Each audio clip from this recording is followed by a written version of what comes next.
حالم از نمرہ احمد باب دوم گھائل غزال۔ اس نے خواب میں دیکھا کہ سنہری بالوں والی لڑکی دو دریاؤں کے سنگم پر کھڑی ہے۔ بارش اسی طرح برس رہی ہے۔ سرخ پروں والا پرندہ سامنے کھڑے شخص کے سر پہ چکر کاٹ رہا ہے۔ وہ شخص جو بارش میں بھیگتا جا رہا ہے اور ٹائی نوچ کر پہن چکا ہے، وہ ہاتھ میں کیچڑ میں لتھڑی چابی لیے اسے دیکھ رہا ہے۔ پھر وہ ہاتھ پیچھے کر لیتا ہے اور چابی اپنی جیب میں ڈال دیتا ہے۔ وہ گردن اٹھا کے دیکھتی ہے تو نیلی آنکھوں والا سرخ پرندہ فاتح کے سر سے گزر کے بائیں طرف آ رہا ہے۔ وہ چونک کر بائیں جانب دیکھتی ہے تو وہاں ایک نوجوان کھڑا ہے۔ اس کا کوٹ اور شرٹ بھی بارش میں بھیگا بھیگا ہے۔ وہ تالیہ کو دیکھ رہا ہے اور تالیہ اوپر پرندے کو۔ پرندہ فضا میں چند لمحے نوجوان کے سر کے اوپر ٹھہرتا ہے اور پھر تالیہ کی طرف آتا ہے۔ تالیہ کے سر کے اوپر وہ گردن پوری اٹھا کے آسمان کو دیکھتی ہے۔ ہما اس کے سر سے کئی فٹ اوپر اپنے پر پھیلائے گزر جاتا ہے، اس کے سر کے اوپر سے عین اوپر سے۔ میرے ساتھ رہو، تمہیں میری ضرورت ہے اور مجھے تمہاری۔ وہ آواز سے چونکتی ہے۔ سامنے کھڑا شخص فاتح اسے پکار رہا ہے۔ وہ بدک کر پیچھے ہٹتی ہے، مڑتی ہے اور دھوڑنے لگتی ہے، مگر ایک پھندا سا اس کے گھٹنے میں جا پڑتا ہے، رسی کا پھندا۔ تالیہ رپٹ کے گرتی ہے، اس کا چہرہ اور لباس کیچڑ لگ جاتا ہے۔ ہتھیلیوں کے بل اٹھتے ہوئے وہ مڑتی ہے تو ایک دوسرا پھندا اس کے گلے میں آن پڑتا ہے۔ وہ بوقت کھڑی ہوتی ہے۔ اپنی جگہ کھڑے فاتح کی گردن میں بھی ایسا ہی پھندا ہے۔ وہ ہراساں نظروں سے بائیں جانب دیکھتی ہے تو نوجوان گھٹنوں کے بل گرا پڑا ہے اور اس کی گردن بھی رسی سے کسی ہوئی ہے۔ تالیہ! داتن نے اس کا کندھا ہلایا تو اس نے چونک کر آنکھیں کھولی۔ وہ روشنیوں میں نہائے لاؤنج کے صوفے پر پیر اوپر کر کے بیٹھی تھی۔ خواب فضا میں تحویل ہو چکا تھا۔ وہ حال میں واپس آ چکی تھی۔ تالیہ نے گہری سانس لے کر چہرے سے سیاہ بال ہٹائے اور جوڑے میں لپیٹے۔ میں چائے بنانے گئی تھی، تم غافل سو ہی گئی۔ داتن گرما گرم چائے کپ لیے سامنے بیٹھی اور قدرے تفکر سے اسے دیکھا۔ حالم اتنی آسانی سے غافل نہیں ہوتا، بدصورت موٹی مرغی۔ وہ آواز کو بھاری بنا کر گرائی تو داتن کی ساری فکرمندی ہوا ہوئی۔ اس کی جگہ ترہم اور افسوس نے لے لی۔ ایک تحقیق کے مطابق کسی سیلیبریٹی کو حقیقت میں دیکھ لینے کے 24 گھنٹے بعد تک دماغ معاف رہتا ہے اور انسان بغیر دماغ کے گھومتا پھرتا ہے۔ اس لیے خیر ہے بچے، میں تمہاری اور درد سمجھ سکتی ہوں۔ اس نے بھاری ہاتھ سے تالیہ کے کندھے کو تھپکا تو تالیہ کے ماتھے پر بل پڑے۔ زیادہ اول فول نہ بولو، میں فین موومنٹ سے نکل آئی ہوں اور میں کوئی سو نہیں رہی تھی، میں اس کا خواب دیکھ رہی تھی۔ اف، وہ مجھے بار بار خوابوں میں کیوں نظر آنے لگا ہے؟ چہرے پہ سادہ تاثرات سجائے ہوئے اس نے کشن اٹھا کے گود میں رکھا اور ہتھیلیوں پر ٹھوڈی گرا کے دور چھت کو دیکھنے لگی۔ ہماری ملاقات تو کولمپور میں ہو گئی ہے نا، گدلے پانیوں کے سنگم پر۔ پھر وہی خواب، وہی ویژن دوبارہ کیوں نظر آ رہا ہے مجھے داتن؟ اب کی دفعہ کیا دیکھا؟ وہ اطمینان سے گھونٹ گھونٹ چائے پیتے ہوئے پوچھنے لگی۔ آج تو وہ ہما میرے سر پہ بھی تھا، پھر کسی نے میری گردن میں پھندا ڈال دیا۔ مجھے لگتا ہے میں پہلی وزیر اعظم بنوں گی، پھر پھانسی چڑھوں گی۔ اوہو! داتن نے غصیلی شکل بنا کر اسے دیکھا۔ کیا فضول بولے جاتی ہو، عقل سے کام لو۔ عقل، دماغ، سب ساتھ چھوڑ گئے میرا داتن۔ اس نے پھر سے چھت کو دیکھتے ہوئے آہ بھر کے کہا۔ میں فاتح رامزل کو اصل میں دیکھ لیا۔ میں نے اسے جوس پیش کیا۔ اس نے گلاس اٹھاتے ہوئے میری طرف دیکھا۔ وہ مسکرایا اور نرمی سے بولا، شکریہ تالیہ، تم بہت اچھی ہو۔ داتن کی آنکھیں حیرت سے پھٹ گئی۔ اس نے واقعی تمہیں یہ کہا؟ ہاں، وہ تو پہلی ہی ملاقات میں مجھ سے متاثر لگتا تھا۔ وہ ڈٹائی سے کندھے اکڑا کے بولی۔ داتن نے ستائش سے ابرو اچکائے۔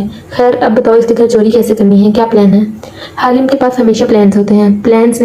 پلان نہیں، پلانز، وہ زور دے کے بولی۔ پلان اے، بی اور سی۔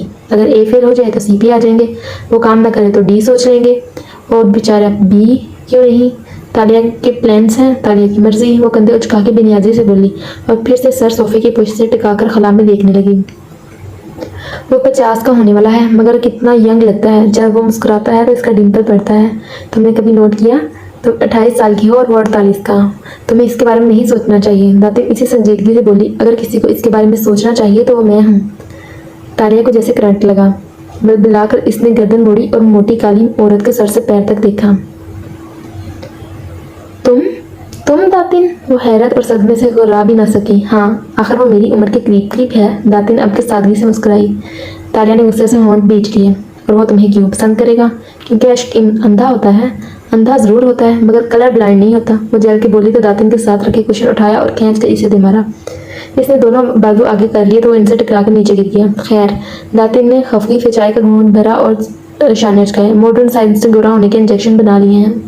ज़्यादा ख्वाब मत देखो इसके, वो तुम्हारे बाप की उम्र का है। अरे हाँ, वो ठहरी, आंखें चमकी। इसकी बेटी आर्याना, वो भी तो खोई थी ना? ये मर गई थी मगर लाश नहीं मिली थी। हमने सिक्का चुराना इसके घर दाखिल ही होना है तो क्यों ना ऐसा करे कि तुम आर्याना बन के चली जाओ। तालिया ने अफसोस से इसे देखते गर्दन दाएं बाएं हिलाई। आर्याना 6 साल पहले खोई थी जब वो 7 साल की थी। अब अगर वो जिंदा भी हुई तो 13 साल की बच्ची होगी और मैं 28 की हूँ। तुम आर्याना की कोई दोस्त या टीचर बन के भी तो जा सकती हो ना। अपनी दुबली पत्ती अकल पर इतना जोर ना दो और प्लानिंग का काम मुझ पे छोड़ दो। और अगर अपनी चाबी चुराने के लिए मुझे फातिह रामदिल से मिलना ही पड़ा तो मैं इसकी बेटी बनकर नहीं जाने वाली। फिर इसने मुस्कुराकर छत को देखा और जैसे ख्वाब बुने, मैं ऐसी सिचुएशन बनाऊंगी जिससे मैं इसकी मोहब्बत से पहली नज़र की मोहब्बत हो जाए। मैं तो ऐसी सिचुएशन बनाऊंगी जिसमें इसको मुझसे पहली नज़र की मोहब्बत हो जाए। अभी तो तुम कह रही थी कि तुम इससे मिली थी और इसने तुम्हारी तारीफ भी की थी, जैसे तुम्हें तो मालूम ही नहीं कि मैं झूठ बोल रही थी। वो इसी जुटाई से तरन्नुत से बोली, फिर सोफे से उतरी और पैरों में स्लीपर्स खसेड़े। मैं KL की सबसे माहिर स्कैम आर्टिस्ट इसलिए हूँ मिसेस लियाना साबरी, क्योंकि जब मैं अपना किरदार लिखती हूँ तो दुनिया मुझे उतना ही और वैसा ही देखती है जितना और जैसा मैं इनको दिखाना चाहती हूँ। मैंने अब तक बहुत से रोल किए हैं मगर ये रोल सबसे दिलचस्प होगा। फातिह और मेरे रास्ते कहीं ना कहीं जाके मिलते हैं। हमारी किस्मत एक दूसरे के साथ जुड़ी है और मेरे ख्वाब के मुताबिक हम तीनों के सरों पर हुमा परिंदा था और फिर हम तीनों की गर्दन में बंधे थे। अच्छा या बुरा, इसका अंजाम बहुत दिलचस्प होगा मोटी मुर्गी, वो अज़म से कहती मुस्कुरा के आगे बढ़ने लगी तो दातन ने कप नीचे रखा और चौंका से पुकारा, तीनों? तीसरा कौन? इस बात पर वो भी ठटकी जैसे हैरत से सोचा हो। अरे हाँ, इस दफ़ा जब वो मंजर से ज़रा आगे चला तो इसमें तीसरा शख्स भी था। कौन कौन? मोटी जोर से आगे हुई। तालिया ने उंगली ठोड़ी पर रख के आंखें ऊपर की, जरा सा सोचा, मैंने इसे कहीं देख रखा है। तालिया को कुछ नहीं बोलता मगर इसने आंखें बंद की। वो नौजवान कौन था? इन्हें याद नहीं आ रहा। याद करने में नाकाम हुई तो सर झटक कर सीढ़ियों की तरफ बढ़ गई। गुड नाइट दातिन पदुका, सुबह मिलते हैं। कोशिश करना मेरी नींद के दौरान तुम मेरी फ्रिज की ऐसे ही हिफाजत करो जैसे मेरे राजों की करती हो। फिक्र ही ना करो। वो चुपती निगाहों से इसे देखते हुए ऊंचा सा बोली। तालिया सीढ़ियाँ चढ़ती गई तो इसने जल्दी से कप रखा और मोबाइल निकालकर स्क्रीन रोशन की, फिर गर्दन उठा के एहतियात से देखा। तालिया बाहर नहीं आने वाली थी। दातिन मुस्कुराई और जल्दी से गूगल टैब में टाइप करना शुरू करने लगी, पतला होने के लिए सर्जरी। और फातियाना मुस्कुराकर साथ ही गो बटन दबा दिया। चंद घंटे पीछे वापस चलते हैं। तनु कामिल के ड्राइंग रूम से मेहमान निकल के राहदारी में आ खड़े हुए थे, जहाँ कम उम्र अली बिन कामिल ने फातिह रामदिल को शीशे की डिबिया में सजा सिक्का पेश किया था। वैसे ये ओरिजिनल नहीं है। ओरिजिनल में एक तरफ नसीर मनल दुनिया वालिदैन लिखा होता है, मगर आई लाइक इट। सच्चाई से तबसरा किया तो मेज़बान एकदम शर्मिंदा हो गए, मगर वो आदमी इतना बेपरवाह, इतना बेनियाज था कि इसे इनके तासरात से फ़र्क नहीं पड़ता था। वो इसकी बात को कोई बुरा नहीं मानता था, ना मान सकता था। वो मलिक कौम को बहुत महबूब था। एक ही फिक्रे में इसने ईमानदारी से पसंदीदगी का इजहार भी कर दिया। फिर ज़रा ठहरा, असरा ये तुम्हारे ब्रेसलेट की तरह नहीं लगता जो तुम्हें ऐश ने दिया था, है ना? मुस्कुरा कर कहते इसने इस बॉक्स को पीछे खड़े अपने बॉडीमैन की तरफ बढ़ा दिया। वो आगे बढ़ गया और बॉडीमैन सिक्का जेब में डालता आगे बढ़ने को था कि ठहरा। जो ही गर्दन मोड़ी, नज़र दूर पीछे खड़ी किचन की चौखट पर खड़ी मुलाजमा पर पड़ी। यहाँ वाज़िया रोशनी थी, तेज सफ़ेद लाइट्स। अंदर तो दर्द फैंसी लाइट्स थी, इसलिए आते जाते मुलाजमों की शक्लों पर वो गौर नहीं कर सका था, मगर यहाँ वो सफ़ेद रोशनी में नहाई खड़ी शल सी सोगवार सी इस सिक्के को देख रही थी जिसे बॉडीमैन जेब में डाल रहा था। इसने एक नज़र इसकी आंखों को देखा और फिर मुड़ गया। बाहर आया तो गाड़ियों के दरवाजे बंद हो रहे थे। दुआ सलामत अलविदाई कलमात। वो अपने नए कोट और टाई को लाशौरी तौर पर दुरुस्त करता इस स्याह कार तक आया जिसके पिछली नशीस पर फातिह रामदिल और इसकी बीवी बैठ चुके थे। ड्राइवर ने स्टीयरिंग संभाला और बॉडीमैन ने फ्रंट सीट पर आ बैठा। कार चल पड़ी। इसने बैक मिरर में निगाह दौड़ाई। पीछे बैठा फातिह रामदिल जेब से ऐनक निकालकर आंखों पर टिका रहा था। फिर इसने इसी जेब से सेल फोन निकाला और स्क्रीन रोशन करके देखने लगा। बॉडीमैन ने हाथ बढ़ाकर शीशा जरा सा तिरछा किया ताकि दोनों मियाँ बीवी को दिखाई दें। ड्राइवर ने एक नज़र इस पर डाली मगर टोका नहीं और ड्राइविंग करता रहा। अब शीशे में वो दोनों नजर आ रहे थे। असरा गर्दन मोड़े खिड़की के बाहर भागते दरख्तों को देख रही थी। दोनों हाथ घुटनों पर ऊपर नीचे रखे हुए थे और एक कलाई में तलाई ब्रेसलेट दिखाई दे रहा था। तुम्हें इनके एंटीक तोहफे के बारे में ऐसे नहीं कहना चाहिए था फातिह, अली को बुरा लगा होगा। अली कौन? स्क्रीन उंगली से नीचे करते फातिह जरा सा बोला। असरा ने चेहरा मोड़कर मज़ाहमती निगाहों से इसे देखा। शीला का बेटा? अच्छा, इसका नाम अली है? इसने सर को खम दिया और सेल फोन पर ईमेल नीचे करता गया। बॉडी मैन बार बार आईने पर नजर डालता, फिर विंडो स्क्रीन के पार देखने लगता था। वो मुल्क का सबसे महबूब कपल था, इनको बार बार देख के भी दिल नहीं भरता था। तुमने इस्तीफे वाली बात का जवाब नहीं दिया। हम ये फैसला कर चुके हैं कि तुम रिजाइन दोगे और हम अमेरिका वापस चले जाएंगे। फातिह ने जवाब नहीं दिया। वो स्क्रीन को उंगली से दबाता टाइप करता रहा। असा चंद लम्हे के लिए खामोश हुई। सुर्ख भूरे बालों वाली वो खूबसूरत औरत थी, दुबली पतली स्मार्ट सी। माथे पे कटे बाल गिरते थे और बाकी बाल आधे बांध रखे थे। गर्दन में मौजूद मोतियों का नेकलेस था और बाहरी आंखों में तलखी सी थी। तुम्हारी इन्हीं बातों की वजह से बहुत सी लोबियां हमें छोड़ चुकी हैं। अपने करिश्मा और फैन फॉलोइंग से बाहर निकल के देखो तो तुम्हारा कोई सियासी मुस्तकबिल नहीं है। बर्लिस नेशनल का चेयरमैन मुंतखब होने के लिए हमें फंड्स चाहिए जो हमारे पास नहीं है। पहली पार्टी इलेक्शन, फिर जनरल इलेक्शन। हम कुछ भी अफोर्ड नहीं कर सकते। मेरा बिजनेस पहले ही अशर के कर्जों तले दबा है। मैं मज़ीद कर्जे नहीं ले सकती। तुमने आज तक सियासत से कुछ नहीं बनाया और मैं इसकी कदर करती हूँ, मगर अब मैं मज़ीद तुम्हें एक खोखले ख्वाब के पीछे पैसे और मेहनत लुटाते नहीं देख सकती। वो अब के नरमी से कह रही थी। वो जवाब दिए बिना मोबाइल की तरफ मतवज्जो रहा। हमारे साथ कोई लॉबी, कोई सियासी इत्तेहाद नहीं है।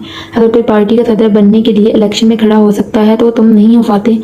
तुम्हारे ट्विटर फॉलोअर्स के अलावा हमारे साथ कोई नहीं खड़ा। वो अशर है, ऐश नौजवान है, मलेशिया, इसके पास पैसा है, इसके साथ सियासी हलीफ खड़े हैं। वो मेंबर पार्लियामेंट है और मेहनत करके इस मुकाम पर आया है। मैं इसलिए नहीं कह रही कि वो मेरा भाई है, बल्कि वो नौजवान नस्ल का नया लीडर है। इसकी कैंपेन में ज़्यादा चार्म है। तुम एक ज़माने में बहुत पॉपुलर थे और खुदा का शुक्र है अब भी हो, मगर तुम्हारे गैर सियासी फैसलों ने तुम्हारा चार्म कम कर दिया है।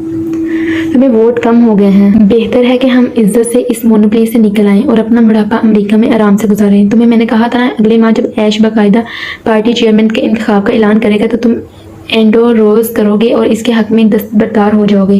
तुम्हारा वोट बैंक ऐश के हक में चला जाएगा और यूं वो एक बेहतरीन हैप्पी एंडिंग होगी। ऐश मलेशिया का अगला वज़ीर आज़म है। तो तुम इस नौशीता दीवार को जितनी जल्दी हो सके पढ़ लो फातिह, और इस तरह खामोश ना रहो जैसे मैं ये अपनी गैलरी के लिए कर रही हूँ। मैं ये हम दोनों और हमारे बच्चों के लिए कर रही हूँ। फातिह ने सेलफोन स्क्रीन बजाई और ऐनक उतार के फोल्ड की, फिर दोनों चीज़ों को कोट के अंदरूनी जेब में डाला। चेहरे पर मुस्कुराहट से जाई, खिड़की से बाहर आंखें जमाई, कहने लगा मलेशिया के दूसरे बच्चों की तरह मुझे भी बचपन में बहुत ज़्यादा मले अदब की जो कहानियाँ पसंद थी वो नन्ना गजाल की थी। नन्ना चलाक हिरन, माउस डियर।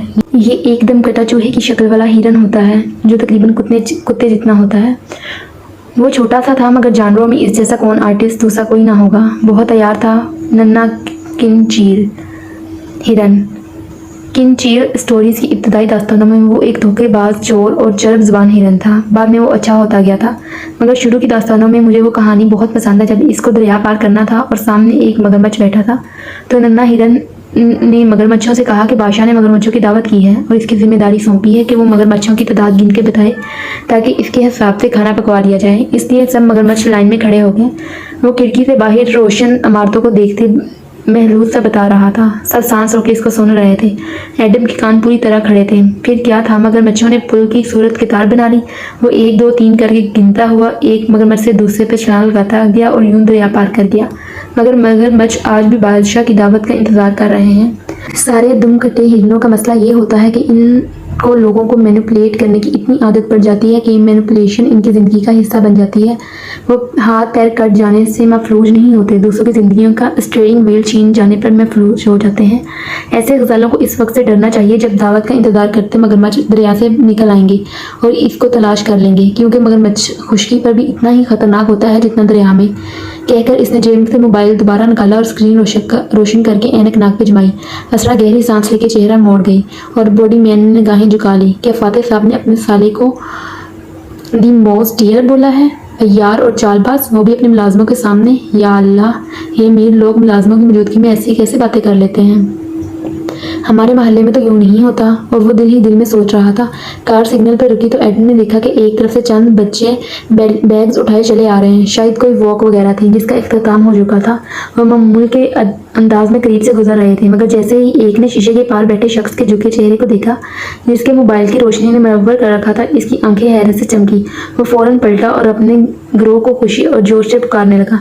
फातिह रामजल की कार, जल्दी आओ, सिग्नल अभी सुरख था। बच्चे इकट्ठे होने लगे, हंसी मुस्कुराहटों के साथ एक दूसरे को टक्के देते हुए। اس نے ڈرائیور کی کھڑکی کے قریب آ کر اپنا موبائل دکھا کر کچھ کہا تو بوڈی مین نے گردن موڑی. سر بچے شاید تصویر بنانا چاہ رہے ہیں. Don't be over efficient Adam, یہ بچے ہیں ووٹرز نہیں, اسرا تلخی سے بولی. بوڈی مین نے خفت سے سر ہلایا اور بچوں کو دور ہٹنے کا اشارہ کیا. ننھے چہروں کی جوت بجھ گئی اور وہ پیچھے ہٹے. سگنل دھرا ہوا اور کار آگے چل پڑی. اس پل فاتح نے موبائل سے نظریں اٹھائی اور فرنٹ سیٹ پہ بیٹھے بوڈی مین کو دیکھا. اور تم کون ہو؟ وہ بچوں کو نظر انداز کر گیا تھا. اس نے جلدی سے گردن موڑی اور تابعداری سے کہنے لگا, سر میں ایڈم بن محمد ہوں, آپ کا بوڈی مین, اور عبداللہ گیا ہوا ہے 10 دن کی چھٹی پہ. اس نے اپنے محلے کے لڑکے کو کام کے لیے بھیجا ہے. مجھے اس کی شکل پہ ترس آ گیا اس لیے اسے رکھ لیا. ایڈم نام ہے اس کا, اسرا بیزاری سے بتانے لگی. آتے وقت یہ دوسری کار میں تھا. میں نے کہا تھا اب آیا ہی ہے تو کام تو پورا کرے. ملیشیا میں آدم نام کو ایڈم رکھا اور بلایا جاتا تھا اور یہ مسلمانوں میں عام ہے. سگنل کھل گیا اور ڈرائیور نے کار آگے بڑھا دی. فاتح نے پھر سے موبائل دیکھتے ہوئے بھاری روبدار آواز میں پوچھا, کیا کرتے ہو ایڈم؟ ایڈم کا چہرہ اتنی توجہ پر تمتمانے لگا. سر میں فوج میں تھا مگر صحت کی وجہ سے مسئلے پر وہاں سے فارغ ہو گیا. پھر 2-3 جگہ پر اپلائی کیا مگر نوکری نہیں ملی. والد صاحب ایک دکان پر سیلز مین ہیں, ان کے ساتھ ہی کام کیا. ایک سیکورٹی فرم میں پرائیویٹ باڈی گارڈ کی تربیت بھی لی. اب عبداللہ کی جگہ 11 دن کے لیے آیا ہوں. اور تم کیا باڈی گارڈ والا لباس پہن کر آ گئے ہو؟ اسرا نے پیچھے سے برہمی سے ٹوکا. تم فاتح صاحب کے باڈی گارڈ نہیں باڈی مین ہو اور ان دونوں میں بہت فرق ہوتا ہے. آئندہ نہ دیکھو میں یہ سوٹ اور ٹائی میں, اور یہ پستول اس کا لائسنس ہے. ڈیش بورڈ کی طرف اشارہ کیا. جی میم, مجھے لگا مجھے باڈی گارڈ بننا ہے. وہ شرمندہ ہو گیا. خیر ٹھیک ہے, گن ساتھ لے کر گھوم سکتے ہو مگر حلیہ درست کر کے آنا کر. وہ نے خوفت سے کہتی بات ختم کر کے کھڑکی سے باہر دیکھنے لگی. وان فاتح نے موبائل واپس جیب میں ڈالا اور اینک اتارتے ہوئے اس سے مخاطب کیا, ووٹ کس کو ڈالا تھا تم نے ایڈم؟ ایڈم نے گردن موڑ کر اس کو دیکھا اور لمحے بھر کو چپ رہ گیا. پیلے انگوش اور صاف رنگت کا وہ عام سا ملیش نوجوان تھا اور سوٹ ٹائی اس پر بہت نئے اور اوپرے لگ رہے تھے جیسے مانگ کے پہنے ہوں. کسی کو نہیں سر, مجھے سیاست سے دلچسپی نہیں ہے. فاتح نے بے اختیار دونوں ابرو اٹھائے اور رو تعجب سے دیکھا. تمہیں معلوم ہے ایڈم اس ملک کے لیے سب سے خطرناک آدمی کون ہوتا ہے؟ کرپٹ حکمران, اس نے گڑبڑا کر کہا. ہاں مگر اس سے بھی زیادہ سیاسی جاہل خطرناک ہوتا ہے. اور اس پر نظریں جمائے بھاری آواز میں افسوس سے کہا, وہ سیاسی جاہل جو سینہ تان کر کہتا ہے کہ اسے سیاست سے دلچسپی نہیں بلکہ اسے تو سیاست سے نفرت ہے. ایسے آدمی نہ کچھ دیکھتا ہے, نہ سنتا ہے, نہ کرتا ہے. اس کو یہ معلوم نہیں ہوتا کہ سیاسی پولیٹکس بنانے کا نام ہے اور آٹا دال چاول دعائیں اور موبائل کریڈٹ کی قیمت سے لے کر ہر چیز کا تعین سیاستدان کرتے ہیں. اور اگر سیاسی جاہل اپنی رائے نہیں رکھے گا, سیاست کو ووٹ اور سپورٹ کے ذریعے حصہ نہیں لے گا تو وہ کرپٹ حکمرانوں کو مضبوط کرے گا اور سڑکوں پر بے حال پھرتے لوگوں, چور ڈاکوؤں, غریبوں سب کا ذمہ دار ہوگا. مجھے زیادہ خوشی ہوتی ایڈم اگر تم کہتے کہ تم نے میرے مخالف کو ووٹ دیا تھا, کیونکہ تب مجھے لگتا کہ میں ایک سیاسی خواندہ سے بات کر رہا ہوں جس کی کوئی سوچ ہے, بھلے مجھ سے مختلف ہو مگر کوئی نظریہ, کوئی رائے, کچھ تو ہے اس کے پاس. یہ انسان کی آزادی رائے ہوتی ہے جو ہمیں ایک دوسرے سے مختلف کرتی ہے, ورنہ ہم میں اور بھیڑ بکریوں میں کیا فرق ہے؟ آخر میں کندھے اچکا کے وہ کھڑکی سے باہر دیکھنے لگ گیا. ایڈم پہ تو گھڑوں پانی پڑ گیا. اس نے چہرہ بالکل جھکا دیا. دونوں میاں بیوی کو گھر اتار کے وہ کار سے نکلا اور چھٹی لے کر باہر آ گیا. آدھے گھنٹے کی بس کی خواری کے بعد وہ اپنے گھر کے باہر کھڑا تھا. ایک منزلہ چھوٹا سا گھر جس کی چھت مخروطی تھی اور دیواریں لکڑی کی تھی. کھڑکیاں اس پہر بھی روشن تھی. ضرور اس کی ماں جاگ رہی تھی. وہ احتیاط سے دروازہ کھول کے اندر آیا اور کوٹ اتار کر اسٹینڈ پر ٹانگا. پھر پلٹا تو دیکھا کچن کے دروازے پر وہ ایسی ہی چینی نقوش والی عورت کھڑی تھی. ایڈم تم آگے کھانا لاؤں؟ لکڑی کی راہداری میں سدا بہار پھولوں کی مہک پھیلی تھی. گھر میں جا بجائے چھوٹے برتن, ٹین ڈبوں اور بوتلوں میں پودے اور بیلیں لگی تھیں. بھوک نہیں ہے ماں؟ وہ بددلی سے سر جھکا کر کہنے لگا. باپا سے کہنا یہ سوٹ دکان پر واپس کر دیں, کل سے مجھے دوسری قسم کا سوٹ پہننا ہوگا, 2 پیس ٹائپ. مگر گارڈز کے تو ایسے ہی سوٹ بوٹ رہتے ہیں نا. 1.5 عمر عورت حیران ہوئی مگر وہ چہرہ لٹکائے کچن میں داخل ہوا اور کرسی کھینچ کے سامنے بیٹھ گیا. عبداللہ نے کہا تھا مجھے باڈی مین بننا ہے. میں سمجھا وہ باڈی گارڈ ہی ہوتا ہے. ہیں باڈی مین کیا ہوتا ہے؟ ماں نے اچنبے سے کہتے سامنے والی کرسی کھینچی. چھوٹا سا کچن نفاستوں سے صاف کیا گیا تھا اور کھڑکی پر جالی دار پردہ لہرا رہے تھے. وہاں بھی چھوٹے چھوٹے سے سبز پتوں والے گملے رکھے تھے. ایڈم نے بجھا ہوا چہرہ اٹھایا اور ماں کا چہرہ دیکھا. باڈی مین پرسنل ایڈ کو کہتے ہیں ماں, جیسے سیکرٹری اسسٹنٹ. نہیں ماں, سیاستوں کے سیکرٹری بڑے لوگ ہوتے ہیں. پولیٹکس سیکرٹری الگ, پرسنل سیکرٹری الگ. باڈی گارڈ بھی ماہر تربیت یافتہ کمانڈر ہوتے ہیں. میں صرف باڈی مین ہوں, پرسنل ایڈ. جب انہیں پیاس لگے گی تو پانی پکڑانا ہوگا, جب وہ کھانا کھانے لگے ہوں گے تو نیپکن سامنے کرنا ہوگا, جب وہ دستک کرنے لگے ہوں گے تو قلم کھول کے ان کے ہاتھ میں تھپانا ہوگا. ہر وقت مستعد اور تیار ان کے قریب رہنا ہوگا, کہیں ان کو کسی چیز کی ضرورت نہ پڑے. یعنی کہ نوکر؟ وہ دھک سے رہ گئی. نوکر بھی فلپینین ہوتے ہیں. एजेंसी से कॉन्ट्रैक्ट करके आते हैं माँ। नौकर बेहतरीन होते हैं, बॉडी मैन तो एक नो बॉडी होता है बस। चंद दिन की ही तो बात है, फिर ख़त्म हो जाएगी ये नौकरी। इसके बाद मैं क्या करूँगा? 2 माह बाद मेरी शादी है और मेरे पास नौकरी तक नहीं है। तुम फातिर रामदिल से कहो कि वो तुम्हारी कहीं सिफारिश कर दें। ओ मेरी बोली माँ। एडम न चाहते हुए भी हंस दिया। वो फातिर रामजल है, वो किसी का कोई काम नहीं करता। इस पर एक दुनिया मरती है, लोग इस पर पैसा लुटाते हैं, इसके एजाज़ में बड़ी बड़ी तकरीबात करते हैं, इसकी पार्टी की फ़ंड देते हैं, मगर वो किसी से कुछ नहीं मांगता। और अगर कोई करोड़ों भी खर्च कर दे तो थैंक्स कहकर आगे बढ़ जाता है। वो किसी का एहसान रजिस्टर नहीं करता, कहता है कि मैं किसी का बदला नहीं दे सकता। हम सब बेहतरीन मलेशिया के लिए काम कर रहे हैं। गुड, बस आप फातिर रामजल के लिए जान भी दे देंगे तो वो थैंक्स कह के चला जाएगा। इसके इतने चाहने वाले हैं कि इस पे लोग इतना कुछ लुटाने को तैयार होते हैं कि इसको इन चीज़ों से दिलचस्पी ही नहीं है। वो एक अलग तरह का बंदा है। मैंने इससे कहा सिफारिश कर दूंगा, वो तो मेरी तरफ बिला ज़रूरत देखेगा भी नहीं। वो बहुत बहुत ऊंचा आदमी है माँ। एडम इसकी माँ ने झुके इसके हाथ पे हाथ रखा और इसकी बुझी आंखों में देखकर नरमी से गोया हुई। अगर वो इतना ही खुदगर्ज आदमी होता तो सारा मुल्क इससे मोहब्बत क्यों करता? एडम ने पलकें उठाई। इनमें ना समझे किसी कैफियत थी। लोग फातिर से मोहब्बत इसलिए करते हैं कि क्योंकि वो इनके बेनियाज लगते हैं। वो अमेरिका में एक ईमानदार और मेहनती प्रोसिक्यूटर रहा है, फिर अपना कैरियर छोड़ के वो कौम के लिए वापस आया। इसने इलेक्शन लड़ा, अपने हल्के में इसने स्कूल्स बनाए, कॉलेजेस बनाए, इसने लोगों के लिए काम किया और दिन ब दिन मशहूर होता गया। ऐसे में इसके ग्रोह सारे मुफाद परस्तों का टोला जमा हो गया, जिसके उम्मीद है कि अगर वो इनसे पैसा खर्च करेंगे तो रामजल हुकूमत में आकर इनको ऊंचे ओहदों पर से नवाजेगा। मगर तुम ये देखो कि वो इन गरीब बच्चों के लिए जो इसको कुछ नहीं दे सकते स्कूल तो बनाता है, मगर अमीर दोस्तों को थैंक्स कहकर आगे बढ़ जाता है, क्योंकि वो शख्स जो फातिर रामजल के करीब इससे चिपका हुआ है वो अपने ज़ाती मुफाद के लिए वहाँ मौजूद है। जैसे शहद के ऊपर मक्खियाँ चिमट जाती हैं, सबको अपना अपना हिस्सा चाहिए, इसलिए वो ऐसे लोगों से सर्द रवैया रखता है ताकि हर एक को ये वाज़िया हो जाए कि वो किसी के लिए कुछ नहीं करेगा। एडम ने समझते हुए सर हिलाया। बात इसकी समझ में आ रही थी। तुम पहले से ही जानते हो कि वो तुम्हारे लिए कुछ नहीं करेगा। एडम, तुम इससे उम्मीद ना लगाओ, कोई दरख्वास्त करो ना कोई मुफाद के लिए काम करो। इसको अपने काम से मुतासिर करने की कोशिश करो। गरीब को भी मुफाद चाहिए, अमीर को भी मुफाद चाहिए। तुम इन दोनों की तरह ना बनो। तुम फिर मैं क्या बनूँ माँ? बॉडीमैन। वो सादगी से मुस्कुराई। तुम इसके बॉडीमैन बने रहो। वो 11 दिन बगैर किसी लालच, खर्च और किसी लंबी स्कीम के तुम अल्लाह से डरते रहो और ये सोचो कि तुमने पूरी ईमानदारी, सच्चाई और वफादारी से अपने मालिक की खिदमत करनी है। इसे गरीब दोस्त भी मिल जाएंगे, अमीर दोस्त भी, मगर सच्चाई, ईमानदारी और वफा आजकल नापैद होती जा रही है।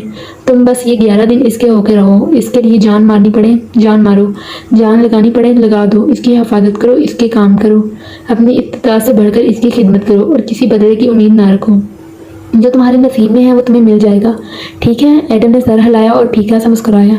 बात इसकी समझ में आ गई थी। मैं पूरी सच्चाई, ईमानदारी और वफादारी से इसकी खिदमत करूंगा और बेशक वो मुझे इसका बदला नहीं देगा, लेकिन अब मुझे इस बात की परवाह नहीं होगी। एडम इसकी रोशन आंखों में देखते हुए माँ मुस्कुराई और इसकी हाथों पर दबाव बढ़ाया। सदाकत, ईमानदारी और वफा का बदला हमेशा मिलता है। तुम देखना, किसी की बेगर्ज खिदमत से अल्लाह तुम्हें वो बख्त लगाएगा कि सारी दुनिया देखेगी। एडम हल्का सा हंस पड़ा। मेरी बोली माँ, 11 दिन की बात है और 11 दिनों की खिदमत इसे याद भी नहीं रहनी। और फिर घड़ी देखता हुआ उठ खड़ा हुआ। इसे अब सोने जाना था। माँ भी साथ ही उठ गई। इस वक्त एडम बिन मोहम्मद को नहीं मालूम था कि इन 11 दिनों के इख्तिताम पर कौन सी बला इसका इंतजार कर रही है। अगर वो जानता होता तो फातिर रामदिल की मुलाजमत को तो दरकिनार वो इस शहर, इस मुल्क को ही छोड़कर कहीं दूर भाग जाता। अगली सुबह मुंह अंधेरे जो बारिश शुरू हुई तो सूरज निकलने तक केएल भीगता ही रहा। केएल में हर दूसरे तीसरे रोज बारिश हुआ करती थी। अगर 4-5 दिन खुश गुजर जाएं तो मस्जिदों में बारिश के लिए दुआ करवाई जाती थी। मलेशिया एक मुसलमान मुल्क था। यहाँ 60% मलय कौम बसती थी, जिनकी रंगत, गंदगी और नकूश पीने से थे। ये मुसलमान थे, 30% चाइनीज थे और इधर जो लोग खूब गोरे और असली चीनी नकूश के हामिल थे ये 20 होते थे अमूमन। बाकी 10% तामिल इंडियन थे। यूं मुख्तलिफ अदवियान और सकाफतों से मुज़य्यन ये रंगारंग और जादुई सा मुल्क था। मुस्लिम अक्सरियत के बाइस यहाँ इस्लाम का रंग नुमाया नजर आता था। मुसलमान औरतें काबिल एतराज़ लिबास में नहीं रहती थी। अगर मगरबी लिबास जेबतन करती तो भी पूरा करती, वरना अमूमन मले दर्द का लिबास पहनती जो खुली सी स्कर्ट और घुटनों तक आती कमीज पर मुश्तमिल होता। ख़वातीन की एक बड़ी तादाद हिजाब ओढ़ती थी और वहाँ मिडिल क्लास में सर ढांपना पसंद किया जाता था। वो खामोश तबा अपना काम से काम रखने वाला मुल्क है। यहाँ आज से 600 साल पहले इस्लाम आया था। तलवार या जंगों के जोर पे नहीं, मुस्लिम ताजिर आए थे यहाँ बस गए, इस्लाम का पैगाम लाए और इनको चलता फिरता कुरान बने کے مالے قوم اپنے آپ کو اسلام لے آئی، راجہ مسلمان ہو گیا اور یوں ملکہ سلطنت کے بادشاہ کو سلطان کہا جانے لگا۔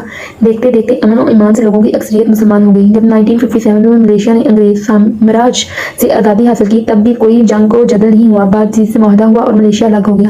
ملیشیا میں بھی پارلیمنٹ اور وزیر اعظم ویسے ہی کام کرتے ہیں جیسے پاکستان میں، مگر ان کا ایک بادشاہ بھی ہوتا ہے جو KL کے ایک محل میں رہتا ہے۔ ہر 5 سال بعد نیا بادشاہ آتا ہے۔ اس کی یہاں وہی حیثیت ہے جو پاکستان میں صدر کی، کوئی خاص کام کاج نہیں کرتا، بس ایک آزادی کرسی ہے جس سے وہ لطف اندوز ہوتا ہے۔ ملیشیا ہر ریاست کا اپنا پردھان منتری بسار ہوتا ہے، جیسے پاکستان میں صوبے ہیں اور ان کے وزرائے اعلیٰ۔ ملیشیا میں سارے وزراء اعلیٰ اور بادشاہ سے بھی زیادہ طاقتور ایک شخص ہوتا ہے، وہ آدمی جس کے پارلیمنٹ منتخب کر کے وزیر اعظم یا پردھان منتری بناتی ہے۔ عموماً یہ ہوتا ہے جس سے سیاسی جماعتوں کو زیادہ ووٹ ملتے ہیں، ان کے چیئرمین کو وزیر اعظم بنایا جاتا ہے۔ اس لیے اگر کسی کو ملیشیا کا وزیر اعظم بننا ہے تو پہلے اس کو اپنی سیاسی جماعت کے ہر 5 سال میں ایک دفعہ ہونے والے انٹر پارٹی الیکشن میں چیئرمین کی کرسی کے لیے انتخاب لڑنا پڑتا ہے۔ اگر وہ چیئرمین منتخب ہو جائے اور پارٹی پارلیمنٹ میں اکثریت حاصل کر لے تو پارٹی چیئرمین وزیر اعظم بنے گا۔ وہاں پارٹی چیئرمین ہر 5 سال بعد منتخب ہوتے ہیں۔ اولاد کو وراثت میں پارٹی نہیں دی جاتی۔ 90 کی دہائی تک ملیشیا کچڑے کا ڈھیر تھا، بھوکا، کمزور اور لوٹا پوٹا ملک جس کو کرپشن کا کینسر کھائے جا رہا تھا۔ پھر ان کو ڈاکٹر مہاتیر بن محمد جیسا لیڈر ملا جس نے یہ ثابت کیا کہ اگر کسی پارٹی کے صرف چیئرمین بھی ایماندار اور بہادر ہو اور نچلے بھلے پوری پارٹی بے ایمان ہو تو بھی وہ ایک شخص سارا ملک بدل سکتا ہے۔ اس ایک آدمی نے ملیشیا کے ادارے مضبوط کیے، عدل و انصاف کا نظام لایا اور ملک کو کرپشن سے پاک کیا۔ نتیجن ملک خوشحال ہونے لگا، سیاح آنے لگے، ملیشیا کی خوبصورتی کے چرچے ہونے لگے اور ملک ترقی، دولت اور ترقی سے مالا مال ہو گیا۔ لوگ حکومت سے اتنے خوش تھے کہ بار بار اسی پارٹی کو منتخب کرتے ہیں۔ بارلیس نیشنل خود تو کوئی پارٹی نہیں ہے بلکہ بہت سی پارٹیز کا اتحاد تھی۔ یہاں اس پارٹی نے ملک کے اچھے سے چلایا، وہیں بے پناہ سیٹیں ملنے کے باعث اس کی اپوزیشن ختم ہو گئی۔ ضرورت سے زیادہ طاقت ہمیشہ انسان کو خراب کر دیتی ہے۔ یوں گزشتہ انتخابات میں پہلی دفعہ بارلیس نیشنل الیکشن ہار کے اپوزیشن میں آ گئی۔ جس وقت کی کہانی ہم بیان کر رہے ہیں اس وقت یہ مقبول جماعت اپوزیشن میں بیٹھی ہے، لیکن لوگ موجودہ حکومت سے بھی ناخوش نظر آتے ہیں کیونکہ عوامی رائے سے زیادہ جلدی بدلنے والی شے کوئی نہیں ہوتی۔ اس لیے نوشیدہ دیوار یہ کہتا ہے کہ بارلیس نیشنل اپنی خامیوں پر قابو پا کر اگلے سال کا انتخاب جیت کے اقتدار میں آئے گی اور لازماً اس کے چیئرمین ہی اگلا وزیر اعظم بنے گا۔ ملیشیا کا میڈیا پاکستان سے بالکل مختلف ہے۔ جہاں پاکستان کا میڈیا پہلے آزاد اور پھر آوارہ ہوتا گیا، ملیشیا کا میڈیا سرکاری دباؤ تلے ہی رہا۔ وہاں کے تمام چینلز PTV ہیں جن کا کام حکومت کے عیوب کو چھپانا اور اپوزیشن کو بالکل ہی چھپا دینا ہوتا ہے۔ اپوزیشن لیڈر کے انٹرویوز، جلسوں اور ریلی وغیرہ کو میڈیا کی رینج نہیں دیتا۔ یوں کسی بھی حکومت کو جب تک غلطیوں کی نشاندہی ہی نہ کی جائے وہ بگڑتی چلی جاتی ہے، اور اس وقت ملیشیا کا بھی یہی حال ہے۔ اب ہم واپس KL کی اونچی عمارتوں تک آتے ہیں جو بارش میں کھڑی بھیگ رہی ہیں۔ سرسبز پہاڑوں، نیلا سمندر اور اونچی سرمئی عمارتیں، ہر روز کیک کی طرح KL کا تھا، جیسے کسی بھیگی جنت کا ٹکڑا ہو۔ دیسا پارک سٹی KL کا وہ علاقہ تھا جو امیر اور اثر اور رسوخ رکھنے والے خاندانوں کا مسکن تھا۔ اس کا گرد چار دیواری بنی تھی جو اس کے باقی KL سے الگ کر کے خاص لحاظ بناتی تھی۔ وہاں ایک کالونی میں بڑے سے لون اور پول سے گھر ایک 3 منزلہ محل نما گھر تھا جس کے ڈائننگ ہال میں ناشتے کی میز سجی تھی اور اشتیاق انگیز خوشبوئیں سارے کو مہکا رہی تھی۔ میز پہ چھوٹے چھوٹے برتنوں میں رنگ برنگی اشیاء چنی گئی تھی، کری، ریفر، ناسی لیما، داگینگ، رینگنگ، تربوز کا جوس اور تاریخ چائے۔ مگر سربراہی کرسی پہ بیٹھے فاتح رامزل نے ان پرتکلف اشیاء کو ہاتھ لگانے کے بجائے صرف سوپ کے پیالے پر اتفاق کیا جس سے پیتے ہوئے وہ ناک پر اینک جمائے اخبار کھولے مطالعے میں منہمک تھا۔ سوپ میں ابلی مرغی کے ٹکڑا منہ میں جاتا تو وہ نظریں اٹھا الفاظ پہ رکھے بند ہونٹوں سے خاموشی سے چباتا اور اگلا چمچ بھر لیتا۔ دائیں ہاتھ کرسی پر اسرا بیٹھی تھی، بھورے سرخ بالوں پہ کٹے ہوئے گر رہے تھے اور ہاتھ پیچھے جوڑے میں بندھے تھے۔ کاجل لگی بڑی بڑی آنکھیں اٹھا کر وہ گاہے بگاہے فاتح کا چہرہ دیکھتی، پھر کڑی ریفل کترنے لگتی۔ پیچھے ایڈم مستعد کا کھڑا تھا، ڈریس شرٹ اور پینٹ پہنے، وہ کل کی نسبت زیادہ پراعتماد اور آرام دہ لگ رہا تھا۔ اخبار اسی نے لا کر دیا تھا۔ اب وہ منتظر تھا کہ ادھر فاتح نہانے کے لیے جائے اور ادھر وہ اس کا فون چارجنگ پہ لگائے۔ بس یہی کام تھے ایک بوڈی مین کے۔ السلام علیکم، ایک خوشگوار مسکراتی ہوئی آواز آئی تو دونوں میاں بیوی نے نظریں اٹھائی۔ داخلی دروازے پر ایک سمارٹ سا آدمی چلتا آ رہا تھا، 35-40 کے درمیان ہوگا، کافی خوش شکل سا تھا اور اسرا سے ملتا تھا۔ آنکھیں تو بہو اسرا والی تھیں، گرے سوٹ، ٹائی، کفلنگز پہنے اور گیلے بال سامنے سے سیٹ کیے وہ سامنے سے آ رہا تھا۔ کاکا، آپی، آبنگ، بھائی، اس نے مسکرا کر کہتے باری باری دونوں کو سلام کیا اور فاتح کی دوسری طرف کرسی کھینچ کے بیٹھا۔ فاتح ذرا سے مسکرایا، سر کو خم دیا اور واپس اخبار پڑھنے لگا۔ اسرا البتہ پورے دل سے مسکرائی اور فخریہ محبت بھری نظروں سے اسے دیکھا۔ मुलाजिम ने मेज़ पर टोकरी रखी जिसमें खूबसूरत गुलाबों से इनविटेशन कार्ड झलक रहा था। कैसे हो ऐश? हमेशा की तरह अच्छा। ओह सॉरी, मैं आने से पहले बता ही ना सका। वो मुस्कुरा के कहने लगा तो फातिह सफ़र पलटते हुए सादगी से बोला, फिक्र न करो, तुम्हारी बहन को वही आ जाती है, इसलिए वो तुम्हारी पसंद का नाश्ता बना लेती है। रिलैक्स, नाश्ता करो। असरा की मुस्कुराहट गायब हुई, चेहरा खफ्ता सा गुलाबी हुआ, निगाहें चुराई मगर अशर हंस पड़ा और प्लेट करीब खिसकाई। तो क्या है, आप के खून के रिश्तों की कशिश के आगे दुनिया के सारे राब्ते हेज होते हैं। फातिह ने अगला सफ़ा पलटा और गहरी सांस लेकर अखबार पे नजरें जमाए हुए बोला, बहुत लोग देखे हैं ऐश, मगर तुम्हारी तरह का ढीठ झूठा एक अभी तक नहीं देखा। मेरी खुशकिस्मती है भाई। वो फिर से हंस दिया और प्लेट में चावल निकालते हुए एक नज़र अतराफ में डाली। पीछे खड़े एडम ने महसूस किया कि इसकी नज़रें बहुत तेज थी, उकाब जैसे तेज, किसी लोमड़ी की मानिंद। अब्दुल्ला कहाँ था? फौरन इसे तब्दीली महसूस करके पूछा। छुट्टी पे गया है। तुम सुनाओ कैसे आए? असरा अशियाए ताम इसके सामने रखते हुए मौजू बदलने लगी। मैं ये आपके लिए नीलामी के कार्ड लाया हूँ। आपकी आर्ट पीसेस की नीलामी की तकरीब से सारे इंतजाम मुकम्मल हो गए हैं। आप कार्ड्स देख लें, अभी मैंने किसी को भेजे नहीं है। लेट नाइट आए थे तो मैं सुबह सबसे पहले इधर ही चला आया, और एक तो सुबह सुबह इस दी माले टाइम्स मले मेल के रिपोर्टर ने फ़ोन करने शुरू कर दिए हैं। पता नहीं इनको कौन बता देता है कि फातिह भाई चेयरमैन का इलेक्शन नहीं लड़ रहे। मेरी राय पूछ रहा था। अभी तो मैंने पुलिसी स्टेटमेंट दे दी है, लेकिन सच पूछे तो मैं आप लोगों से इस फैसले से खुश नहीं हूँ। इसके लहजे में अफसोस था। फातिह ने अखबार से नजरें तक नहीं हटाने का तकल्लुफ़ किया। सूप पीते हुए वो कालिम पढ़ता रहा। मैं आज वो जो कोई भी है सियासत में मेरा जो मकाम है वो आप दोनों बिलमखसूस फातिह भाई की वजह से है। अगर भाई मुझे उंगली पकड़ के चलना ना सिखाता, मुझे हर वक्त अपने साथ ना रखता, तो मैं एक आम सा वकील होता मगर एक मेंबर पार्लियामेंट ना होता। और अब जब वो वक्त आया है कि आप दोनों मुझे चेयरमैन बना रहे हैं, मुझे इस ओहदे तक ले जा रहे हैं जिसके काबिल मैं नहीं हूँ, तो आप सियासत से किनारा कश होकर बाहर जाना चाहते हैं। वो एहसास भरी खौफगी से कह रहा था और कहते ही अपनी सियाह चमकती आंखों से बारी बारी दोनों के तासुरात देखता था।